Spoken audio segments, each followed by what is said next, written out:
મહીસાગર જિલ્લાના કડાણા તાલુકાના રાઠડા બેડ વિસ્તારના લોકો માટે ખુશીના સમાચાર સામે આવ્યા છે। વર્ષોથી નાવડીના સહારે અવરજવર કરતા લોકોને હવે બ્રિજની સુવિધા મળવા જઈ રહી છે। રાજ્ય સરકારે આશરે 32 કરોડ રૂપિયાના ખર્ચે બ્રિજને મંજૂરી આપતા સ્થાનિકોમાં આનંદની લાગણી જોવા મળી રહી છે। કડાણાના રાઠડા બેડ વિસ્તારના લોકો વર્ષોથી ચારે બાજુ પાણીથી ઘેરાયેલા વિસ્તારમાં વસવાટ કરી રહ્યા છે। અહીં રહેતા લોકોને અવરજવર માટે માત્ર નાવડીનો સહારો હતો, જ્યારે રોજિંદા જીવનમાં અનેક મુશ્કેલીઓનો સામનો કરવો પડતો હતો। લાંબા સમયથી સ્થાનિકો દ્વારા બ્રિજની માંગણી કરવામાં આવી। હવે સંતરામપુરના ધારાસભ્ય અને પૂર્વ શિક્ષણ મંત્રી ડોક્ટર કુબેર ડિંડોરના પ્રયાસોથી રાજ્ય સરકારે આશરે 32 કરોડ રૂપિયાના ખર્ચે બ્રિજની મંજૂરી આપી છે। આ બ્રિજ બનવાથી રાઠવા બેડ વિસ્તારમાં વસવાટ કરતા અંદાજે 1100 પરિવારને સીધો લાભ મળશે। વિદ્યાર્થીઓ, દર્દીઓ, ખેડૂતો અને સામાન્ય નાગરિકો માટે અવરજવર સરળ બનશે, તેમજ વિકાસના નવા માર્ગો ખુલશે। સ્થાનિકના જણાવ્યા અનુસાર વર્ષોથી તેઓ નાવડી મારફતે જોખમી મુસાફરી કરવા મજબૂર બન્યા। હવે બ્રિજનું સ્વપ્ન સાકાર થવા જઈ રહ્યું હોવાથી સમગ્ર વિસ્તારમાં ખુશીનો માહોલ જોવા મળી રહ્યો છે। ટૂંક સમયમાં બ્રિજનું કામ શરૂ થવાની શક્યતા છે। સ્થાનિક લોકોએ આ મહત્વાકાંક્ષી પ્રોજેક્ટ માટે ધારાસભ્ય ડોક્ટર કુબેર ડિંડોર અને રાજ્ય સરકારનો આભાર વ્યક્ત કર્યો। સૌને મારા નમસ્કાર। આજે આપણા બધાના માટે સૌભાગ્યનો દિવસ અને ગૌરવનો દિવસ છે કે આપણા દેશના પ્રધાનમંત્રી, આપણા વૈશ્વિક નેતા સન્માનીય નરેન્દ્રભાઈ મોદી સાહેબના આજે 12 વર્ષ દેશને સુશાસન આપવામાં સૌથી વધુ લાંબો કાર્યકાળ જે જવાહરલાલ નહેરુના ફાળે હતો, એ રેકોર્ડ તોડીને આપણા દેશના પ્રધાનમંત્રી નરેન્દ્રભાઈ મોદી સાહેબ આ દેશની ધુરા સંભાળી અને 12 વર્ષ આજે પૂરા થાય છે। તો એ 12 વર્ષ વિશ્વાસ, વિકાસ અને જનકલ્યાણના એના ભાગરૂપે પૂરા દેશમાં એના કાર્યક્રમો યોજી રહ્યા છે। અને સવિશેષ અમારી આ 123 વિધાનસભા સંતરામપુર, અમારું કડાણા સંતરામપુર નગર, ને એમાં 1970માં કરણા જળાશયનું ખાતમુહૂર્ત થયું હતું। 73-74માં ડેમ પૂરો થયો ને એ સમયે અમારું આ મોટીરાટ જે ગામ છે, અત્યારે આપણે ઊભા છીએ ત્યાં સામે રાઠડા બેડ છે, અહીંથી લોકો જે જમીન ડુબાણમાં ગઈ એ સ્થળાંતરિત થયા, પણ કેટલાક લોકો જે જમીન બેટમાં હતી એ લોકો ત્યાં જ વસી ગયા। અને સાથે આ જે અવર જવર જે વ્યવહાર જે હતો એ માત્ર આટલા 50 વર્ષથી આ ડેમના આ 2 ક્વાર્ટરમાં લોકો નાવડાથી, મારી માતા, મારી બહેનો, દીકરા દીકરીઓ જે સ્કૂલમાં જવાનું હોય, કોઈ બીમાર થાય અથવા જે સામાજિક પ્રસંગો હોય, જાન લઈ જવાની લાવવાની હોય, પાઘડી, બધા જ સામાજિક કાર્યક્રમો આ નાવડા અને બોટના વ્યવહારથી થતા હતા।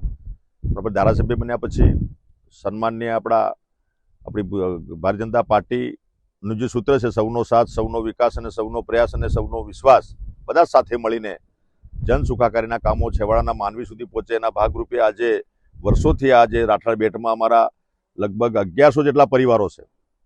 અહીંયા 1 થી 8 ધોરણની સ્કૂલ છે, આંગણવાડી છે, લાઇટ પણ અમે પ્રોવાઈડ કર્યું હતું। પણ આજે અવર જવર માટેનું જે બ્રિજ નહોતો એ રાજ્ય સરકારમાં એની રજૂઆત કરીને આપણે મંજૂર કરાવ્યો, એજન્સી ફિક્સ થઈ અને કામ એનું ચાલુ થયું। આજે એના પ્રગતિપથ અંતર્ગત અમે આ કામ જે ચાલી રહ્યું છે, જે અત્યારે 2 જ એને તૈયાર કર્યા છે અમારા એજન્સીવાળા, એને આ સ્થળ મુલાકાત માટે અમારી પૂરી સંગઠનની ટીમ, અમારા અહીંના સામાજિક આગેવાનો, અમારા કાર્યકર્તાઓ, અમારી માતા બહેનો, અધિકારી મિત્રો બધા આજે આ સ્થળની મુલાકાત માટે આવ્યા છે। રાજ્ય સરકાર અને કેન્દ્ર સરકારનો આભાર માનું છું કે અમારા આવા પછાત વિસ્તારમાં આ 2 ક્વાર્ટર તો ત્યાં આટલા વર્ષો પછી આ માતબર રકમ, લગભગ આપણા અંદાજિત જે છે 32 કરોડ જેટલી રકમ આ બ્રિજ માટે આપી છે।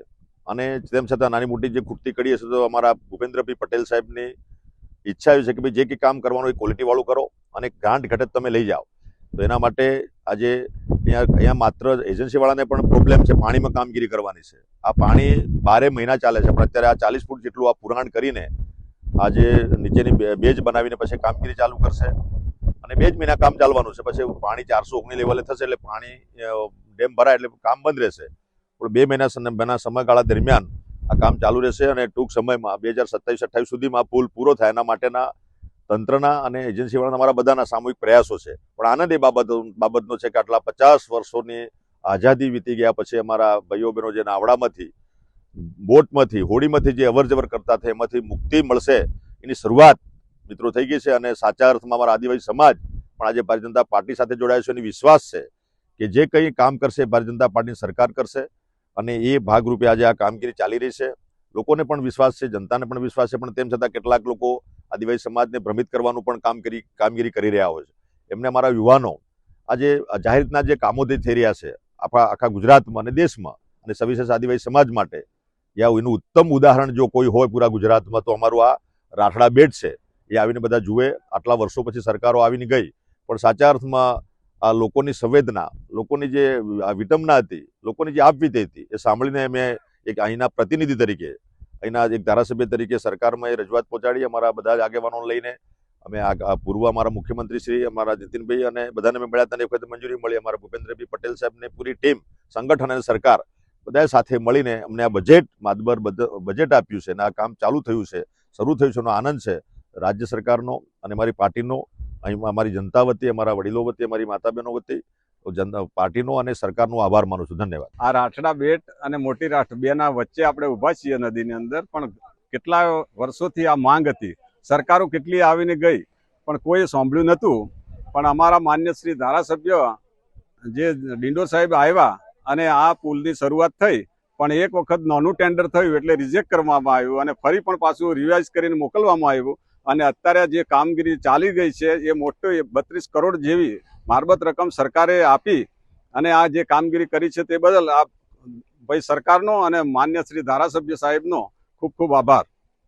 આ કામગીરીથી કેટલા પરિવારોને આનો લાભ મળશે? 1100 કુટુંબો છે સાહેબ આ બેટની અંદર, તો એમને 1100 પરિવારોને આને લાભ મળશે. અને જે નાવડીમાં અવર જવર કરવા પડતી તે હવે પછી બંધ થઈ જશે. ભીખાભાઈ ખાંડ, દિવ્યાંગ ન્યૂઝ, મહીસાગર.